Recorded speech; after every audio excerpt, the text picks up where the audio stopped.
નમસ્કાર, real power ન્યૂઝમાં આપનું હાર્દિક સ્વાગત છે। સૌથી પહેલા નજર કરીશું આજના મહત્વના મુખ્ય સમાચાર પર। સમિયાલા ગ્રામસભા ફરી વિવાદમાં। 1 કલાકના વિલંબ બાદ ગ્રામસભા ડેપ્યુટી સરપંચ સહિત કેટલાક સભ્યો ગેરહાજર।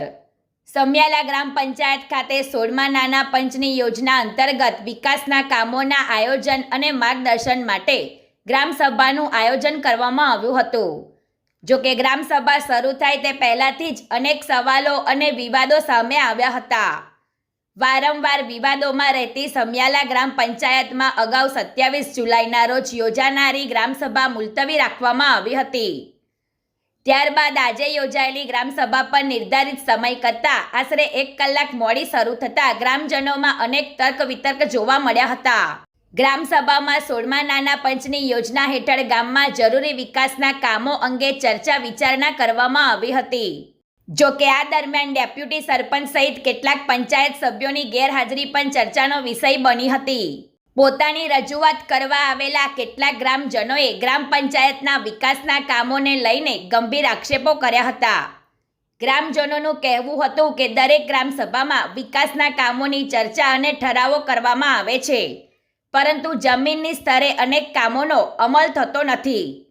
ગ્રામજનો દ્વારા પંચાયતના વિકાસ કામોની ગુણવત્તા અને કામગીરી અંગે પણ સવાલો ઉઠાવવામાં આવ્યા હતા। ત્યારે સવાલ એ છે કે ગ્રામસભામાં માત્ર ચર્ચા અને ઠરાવો થશે કે પછી આ વિકાસના કામો ખરેખર ગામની ધરતી પર પણ જોવા મળશે? એક તરફ 16મા નાના પંચની યોજના હેઠળ વિકાસના આયોજનની ચર્ચા થઈ રહી છે, તો બીજી તરફ ગ્રામસભામાં ચૂંટાયેલા પ્રતિનિધિઓની ગેરહાજરી અને ગ્રામજનોના આક્ષેપો પંચાયતની કામગીરી સામે અનેક સવાલો ઊભા કરી રહ્યા છે। હવે જોવાનું રહ્યું કે સમિયાલા ગ્રામ પંચાયત દ્વારા ગ્રામજનોની રજૂઆતને કેટલી ગંભીરતાથી લેવામાં આવે છે અને 16મા નાના પંચની ગ્રાન્ટમાંથી ખરેખર કેટલા વિકાસના કામો થાય છે। પ્રકાશ પટેલનો report, real power news, Vadodara.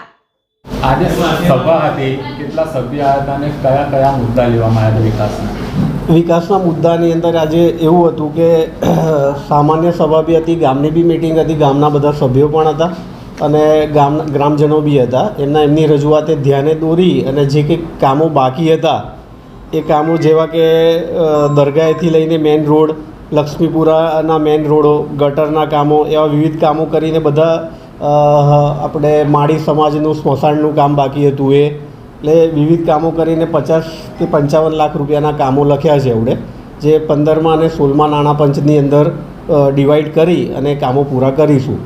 ગ્રામ પંચાયતના કેટલાક લોકોનો આક્ષેપ છે કે સ્વચ્છતા નથી થતી, ઘરે ઘરે પાવડર નથી પહોંચતો, ચોમાસાનો સમય છે।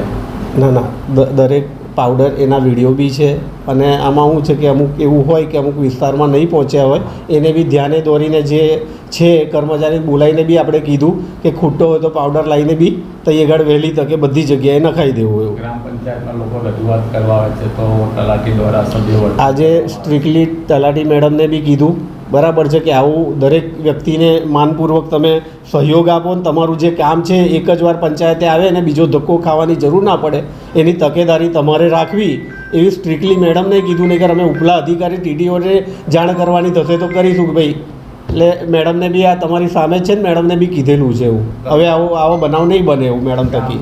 સૌથી મોટો તળાવ છે, મગર બહાર આવી રહ્યા છે, બેલ વધી ગઈ છે, સ્વચ્છતા કોઈ દેખાતી નથી એ બધું। હવે આ ધારાસભ્યથી લઈને બુડા કોર્પોરેશન આપણે લાગતું નથી તો કોર્પોરેશનમાં બધે લેખિત રજૂઆત કરેલી છે કે તમે જે આ પાણીની કાસ છે, જે વરસાદી પાણીની કાસ, એ પાણીની કાસની અંદર કોર્પોરેશનનું ગંદુ ગટરનું અને મળમૂત્રવાળું પાણી આવે છે એ અમારા તળાવમાં આવે છે બરાબર, જેનો નિકાલ કરો તો કોઈ અધિકારી સાંભળવા તૈયાર નથી। એટલે અત્યારે મેડમને મેં સ્ટ્રિક્ટલી કીધું કે તમે હવે લેટર એવો લખો કે આખું ગામ ભેગું થઈને જે આ પાણી છે બંધ કરી દઈશું ને ઉગ્ર આંદોલન કરીશું જો આનું નિવારણ 15 દિવસમાં ના આવ્યું તો, અને અગાઉ અમે રજૂઆત કરેલી છે એવું।